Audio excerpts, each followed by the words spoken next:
Hello everyone, আসসালামু আলাইকুম। কি অবস্থা সবার? কেমন আছেন? কে কোন জায়গা থেকে দেখছেন? আমার এই ব্লগটা আসলে অনেক দেরিতে আপলোড করার কারণ একটাই যে আমি জানেন অনেক বেশি বিজি ছিলাম। এক দেশ থেকে আরেক দেশে ট্রান্সফার হওয়াটা যে কতটা টাফ বা ট্রান্সফার হলে তখন কি কি যায় সেটা আসলে সবারই একটু একটু আইডিয়া আছে। যার কারণে আমি খুব ব্যস্ত ছিলাম এবং এই কারণেই আমার ব্লগগুলো কিন্তু আপলোড দেওয়ার জন্য অনেকটা পিছিয়ে গিয়েছে। তো আপনারা কিছুদিন আগেই দেখেছেন যে আমার প্রথম রমজানের একটা ভিডিও আমি আপনাদের সাথে শেয়ার করেছিলাম যে প্রথম রমজানটা আমি আমার শাশুড়ির সাথে কাটিয়েছি। তো এইটা ওই দিনেরই একটা ব্লগ যে আমি প্রথম রমজানে আসলে আমার শ্বশুরবাড়িতে যাওয়ার পরে কি কি করলাম এবং আমাদের ইফতারিতে কি কি আইটেম করেছি সবকিছু থাকবে এই ব্লগে। ওই ব্লগটা আসলে তো আপনারা দেখেছিলেন যে অনেকটা সকালে আমি হচ্ছে কি বাসায় এসেছিলাম মানে সেহরি করার পরে। তারপর আমি ছোট একটা ঘুম দিয়ে কিন্তু ঘুম থেকে উঠে দেখি আম্মু বুট ভিজিয়ে রেখেছে, ডাল ভিজিয়ে রেখেছে এবং আরো কিছু সরঞ্জাম সে কিনে নিয়ে এসেছে ইফতারির জন্য। এবং এখন যে দৃশ্যটা দেখতেছেন মানে এত এত মাছ মুরগি নিয়ে আমি বসেছি। এইটা বেসিক্যালি আমি যে এই যে এত দূরের পথ আমার হাজবেন্ডের কাছে এসেছি, তো আমার হাজবেন্ডের জন্য আমার শাশুড়ি হাঁসের মাংস, মুরগির মাংস, তেলাপিয়া মাছ, গরুর মাংস, খাসির মাংস এভরিথিং রান্না করে দিয়েছে। এবং ওই রান্নাগুলো কিন্তু আজকে আমি আপনাদের সাথে ব্লগে শেয়ার করব।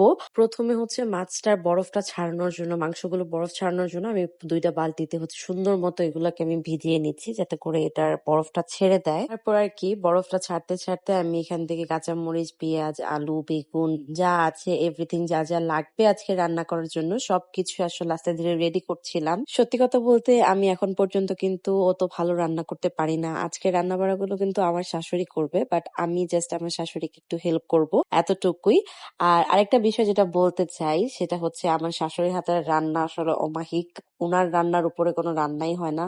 আমার বাসার মধ্যে যদি বলা যায় আমার মার রান্না অনেক মজা। আমার সেকেন্ডে দিব আমার মেজো ফুপির রান্না এবং থার্ডে দিব আমি আমার শাশুড়িকে। উনার রান্না অনেক অনেক বেশি মজা এবং আমার হাজবেন্ড তো ওনার রান্নার প্রতি প্রচুর পাগল। এবং আজকে 1 বছর হয়ে গিয়েছে তার মার হাতের রান্না সে খায় না। দ্যাটস ওয়াই হচ্ছে আমার এত এত কিছু আসলে ব্যবস্থা করা আমাদের, আসলে আমার না আমাদের বলা যায়। আমি এতদিন পর আসলে মালয়েশিয়া এসেছি।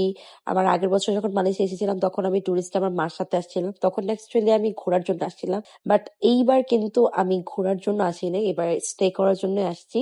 অনেকেরই এই জিনিসটা নিয়ে অনেক কনফিউশন ছিল যে আপু তুমি কি ঘুরতে গিয়েছো কিনা বা কেন তুমি হঠাৎ করে মালয়েশিয়া গেলা কাউকে কোনো কিছু আপডেট না দিয়ে, বা আমরা জানতামও না যে তুমি ওখানে যাবা। সো এটাই হচ্ছে ছোট একটা আপডেট যে আমি আসলে এবার কাউকে কোনো কিছু না জানিয়ে আসার কারণটা হচ্ছে যে এবার আমি চাচ্ছিলাম না যে কাউকে এই বিষয়গুলো পাবলিসিটি করে তারপর আসতে। এবং আমার এইবারের আসাটা কিন্তু খুব লং টাইম। আমি 10 দিন 1 সপ্তাহের জন্য আসিনি, আমি মোটামুটি অনেকদিন থাকবো এবং বাংলাদেশে অবশ্যই ব্যাক করব। ওই আপডেটগুলো আমি আসলে নেক্সট ব্লগে আপনাদের সাথে শেয়ার করব। সো এই যে যে আমার আপডেটগুলো যারা প্রতিনিয়ত পেতে চান এবং আপডেটগুলো আপনাদের কাছে যাক সেটা আপনারা চান, তাহলে অবশ্যই কি করতে হবে আমার এই পেজটাতে ফলো করে আমার সাথে থাকতে হবে যাতে করে আমার ব্লগগুলো আপলোড করার সাথে সাথে আপনাদের কাছে নোটিফিকেশন চলে যায়। আরেকটা বিষয় সেটা আমি একটু জানাতে চাই যে অনেকেই দেখলাম যে ভিডিও ভিউ করছেন তবে লাইক দিচ্ছেন না। কাইন্ডলি প্লিজ যদি আমার ব্লগগুলো দেখে থাকেন একটা লাইক দিয়ে আমার সাথে থাকবেন, ঠিক আছে? এবার আমরা চলেন মূল ব্লগে চলে যাই। এখান দিয়ে কিন্তু আমি সুন্দর মতো কাঁচামরিচ, পেঁয়াজ এগুলো সবকিছু কেটে রেডি করে দিচ্ছিলাম যেহেতু আমি রান্না করতে পারবো না। সো রান্না যদি নাই করতে পারি অন্তত হেল্প তো করতে পারবো, সো সেই হেল্পটাই কিন্তু আমি আব্বুকে করছি। তো এখানে কিন্তু দেখেন খুব সুন্দর করে আমি পেঁয়াজগুলো কুচি করে নিয়েছি এবং আরো কিছু পেঁয়াজ আছে ওগুলো কুচি করব। দেন বাকি আরো যে আলুগুলো কুচি করা বা বুটের জন্য যে আলুটা দেওয়া হয়, আলু চপের জন্য যে আলুগুলো দেওয়া হয় সেগুলো কিন্তু আমি কেটে নিয়েছি। এবং কাটার পরে আমি দেখলাম যে জোহরের আজান দিয়ে দিয়েছে এবং সাথে সাথে কিন্তু আমি নামাজে বসে গিয়েছি, নামাজটা কমপ্লিট করলাম। নামাজটা কমপ্লিট করার পরে কিন্তু আসল যে কাজগুলো ওগুলো স্টার্ট হয়ে যাবে। তো এটার জন্য কিন্তু আমি নামাজটা শেষ করে আবার পুনরায় আম্মুর কাছে ব্যাক করলাম। আসলে মায়ের মর্ম বা মায়ের আদর, মায়ের স্নেহ গুলো না তখনই বোঝা যায় যখন একজন মেয়ে যখন মা হয়। তো একজন মেয়ে যখন মা হবে তখনই সে ফিল করতে পারবে মায়ের মর্ম বা মায়ের মূল্য বা মায়ের মায়া বা মাতৃত্বটা কি। তবে মা যদিও হইনি, অন্তত এই যে ব্যাপারগুলো এগুলো দেখলেও কিন্তু কিছু একটা ফিল করা যায়। আপনারা দেখেন জাস্ট ছেলে খেতে চেয়েছে বলে আমার শাশুড়ি পুরো এক ঝুড়ি মানে 5 কেজি শুধুমাত্র তেলাপিয়া মাছই দিয়েছে ভাজি করে। মানে এই যে বিষয়গুলো, এই বিষয়গুলো আসলে তখনই ফিল করতে পারবো যখন আমি নিজেও একটা মা হব এবং আমি আমার সন্তানের জন্য এই জিনিসগুলো করব। বাট এখনই কিন্তু আমি জিনিসগুলো ফিল করতে পারতেছি যে লাইক সন্তান জিনিসটা কি বা সন্তানের প্রতি একটা মায়ের মাতৃত্বটা কি। আম্মু জাস্ট আমাকে 15 কেজি খাবার দিয়ে দিয়েছে তার ছেলের জন্য, যে তার ছেলে কি কি খেতে চেয়েছে। এবং আপনারা জানেন কিনা জানি না যে ইউএস বাংলায় কিন্তু মালয়েশিয়াতে 15 কেজি 30 কেজি কিন্তু বোর্ডিং পাস আপনি দিতে পারবেন। সো ওখানে আমি জাস্ট 15 কেজি খাবারই নিয়েছি আমার হাজবেন্ডের জন্য, আর বাকি 15 কেজি ছিল আমার জামা কাপড় জুতা যা আছে এভরিথিং। এবং আমার কিন্তু 30 কেজিও হয়নি, 30 কেজি প্লাস মানে 32 কেজি আমার হচ্ছে লাগেছে আমি বোর্ডিং পাসে দিয়েছিলাম। মানে জাস্ট চিন্তা করেন মানে কি কি রান্না করেছে। এই আইটেম গুলো শুনলেও আপনারা হয়তো বা অবাক হবেন, সেগুলো আমি এখন বলছি। আসলে বিদেশের বাড়ি চাইলে মাছ মাংস খাওয়া যায়, তবে সেই মাছ মাংসের যে টেস্টটা ওটা কিন্তু বাংলাদেশের মাছ মাংসের সাথে কখনোই মেলানো যায় না। তো আমার দেখলেন তো মাছ দিয়েছে, গরুর মাংস ছিল, হাঁসের মাংস ছিল, এবং আরো কিছু ডিফারেন্ট খাবার যেগুলো দিয়েছে সেগুলো হচ্ছে কলার ভিতরে যে ফুলটা থাকে। আপনারা খেয়েছেন কিনা আমি জানি না, যারা খেয়েছেন তারা কমেন্ট বক্সে জানাতে পারেন। তো ওটা আমারও খুব ফেভারিট। তো ওই কলার ওই ফুলটাও পুরাটা করে দিয়েছে, দেন কচু রান্না করে দিয়েছে। মানে কি কি না, মানে যা যা এক, মানে ও মুখ দিয়ে বলেছে যে আম্মু এটা আমি খাবো, আম্মু ঠিক ওই জিনিসগুলোই কিন্তু ওর জন্য যেইভাবে হোক রান্না করে দিয়েছে। 15 কেজি খাবার রান্না করাটা ইটস নট সো ইজি। এটা আসলে যারা রান্না করছে বা যারা রান্না করে তারা জানে। সবচাইতে বড় কথা, আপনারা কিন্তু ভিডিওতে দেখতেছেন আমরা লাকড়ি চুলায় রান্না করতেছি। লাকড়ি চুলার মধ্যে 15 কেজি রান্না করা মানে এইটা কিছু মানে প্রকাশ করার মতো না। এটা আপনারা জানেন, অনেকে ফিল করতে পারবেন যারা রান্না করেন লাকড়ি চুলায়।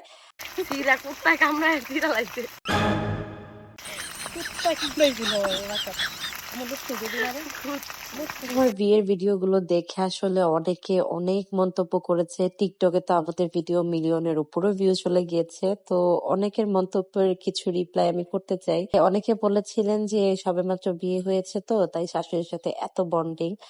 তো তাদের উদ্দেশ্যে আসলে কিছু কিছু ক্লিপস আমি আপনাদেরকে একটু আমার ওন ভয়েসে দিব, যে বিয়ে হয়েছে এই জন্য নতুন নতুন শাশুড়ি এমন করতেছে, তারপর আর করবে না, তারপরে ব্যবহার চেঞ্জ হয়ে যাবে, এই যে নানান ধরনের মন্তব্য আপনারা কিন্তু করছেন। তো আমাদের বন্ডিংটা কিন্তু আমাদের বিয়ের আগে থেকে, ঠিক আছে। আমার হাজবেন্ড কিন্তু আমার ফ্রেন্ড ছিল, যারা আমাকে আগে থেকে ফলো করে তারা জানে। তো আমার শাশুড়ির সাথে কিন্তু আমার বন্ডিং বিয়ের পর থেকে না, আমার শাশুড়ির সাথে বন্ডিং কিন্তু আমার বিয়ের আগ থেকে। সো আলহামদুলিল্লাহ আমরা অনেক ভালো আছি, আমাদের বন্ডিং অনেক স্ট্রং, আমরা খুবই ফ্রেন্ডলি থাকি। আমাদের দেখে কেউ বলবেও না আমার শাশুড়ি আর বউ। তো আলহামদুলিল্লাহ ফর দ্যাট। সো এটা নিয়ে আসলে বাজে মন্তব্য করেও আপনারা কোনো লাভ নেই, কারণ এগুলো তো আমাদের কোনো আসে যায় না। জাস্ট আমি ছোট একটা রিপ্লাই করে দিলাম আপনাদেরকে ক্লিয়ার হওয়ার জন্য, যে আপনারা যতই বলতে থাকেন, দিন যত যাবে আমাদের বন্ডিং আরো বেশি স্ট্রং হবে ইনশাল্লাহ। এখান দিয়ে কিন্তু আমরা চিংড়ি মাছের যে ভুনাটা করব, সেই চিংড়ি মাছের ভুনার জন্য চিংড়ি মাছটা বসিয়ে দিয়েছি। প্রথমে চিংড়ি মাছটা খুব ভালোভাবে হলুদ মরিচ দিয়ে মাখিয়ে তারপরে ভেজে নিব।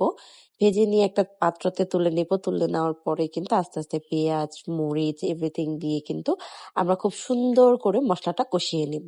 তারপরে চিংড়ি মাছটা ঢেলে দিয়ে হালকা একটু পানি দিয়ে কিন্তু এটা কষতে আবার বসিয়ে দিব, কারণ এটা কষানোর উপরেই কিন্তু ভুনা হবে। এটার মজাটাই হচ্ছে গিয়ে যত বেশি আপনি কষাবেন, যত ঝোলটা গ্রেভি হবে তত বেশি কিন্তু মজা হবে।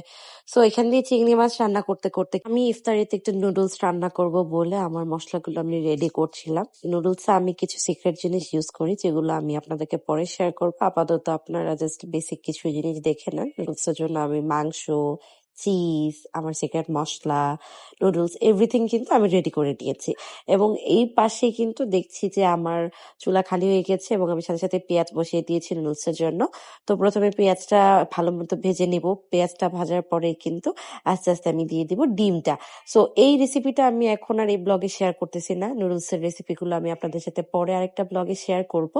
আপাতত হচ্ছে গিয়ে আমরা ইফতারির দিকে একটু ফোকাস করি। আমরা ইফতারিতে আজকে কি কি বানিয়েছি। ইফতারি তো বেসিক জিনিস, সবাই এগুলা খায়, আলুর চপ বেগুনি। আমরাও বেসিক আলু চপ বেগুনি রান্না করেছি, আহামরি আলাদা করে অন্য কিছু স্পেশাল করিনি। জাস্ট এক্সট্রা করে কিন্তু আমার নুডলসটা আমি রান্না করেছি। সো কিন্তু আমি খুব সুন্দর করে পেঁয়াজগুলো দিয়ে দিয়েছে এবং পেঁয়াজ রান্না করতে করতে কিন্তু দেখি আরেক চুলাতে আম্মু বুটও রান্না করে ফেলেছে। তো এই পেঁয়াজু আর বুটের টাইমে আমি ছিলাম গোসলে। গোসল করতে করতে আমি এসে দেখি আম্মুর পেঁয়াজু এবং হচ্ছে কি আম্মুর বুট মাখাটা কিন্তু রেডি হয়ে গিয়েছে। বুট মাখা বলতে মানে বুট ভুনা যেটা আর কি, বুট ভুনাটা রেডি হয়ে গিয়েছে। আমার গোসল যেহেতু শেষ হয়ে গিয়েছে তারপর আমি আম্মুকে গোসল করতে পাঠিয়েছি এবং আম্মু গোসল করতে করতে কিন্তু আমি এখান দিয়ে দেখেন ফুল ইফতারটা কিন্তু রেডি করে ফেলেছি। সো আজকের ব্লগটা আসলে এই পর্যন্তই থাকবে। এটাই ছিল আমার প্রথম রমজানের ফুল জার্নিটা এবং আমি কিন্তু মালয়েশিয়াতে রেগুলার আপনাদের জন্য ব্লগ আপলোড করবো। সো যারা আমার রেগুলার ব্লগগুলো দেখতে চান কি করতে হবে, অবশ্যই আমার পেজে একটা ফলো দিয়ে আমার সাথে থাকতে হবে। দেখা হবে আপনাদের সাথে নেক্সট ব্লগে। আশা করি সবাই ততক্ষণ পর্যন্ত ভালো থাকবেন, সুস্থ থাকবেন। টাটা, আল্লাহ হাফেজ এন্ড আসসালামু আলাইকুম।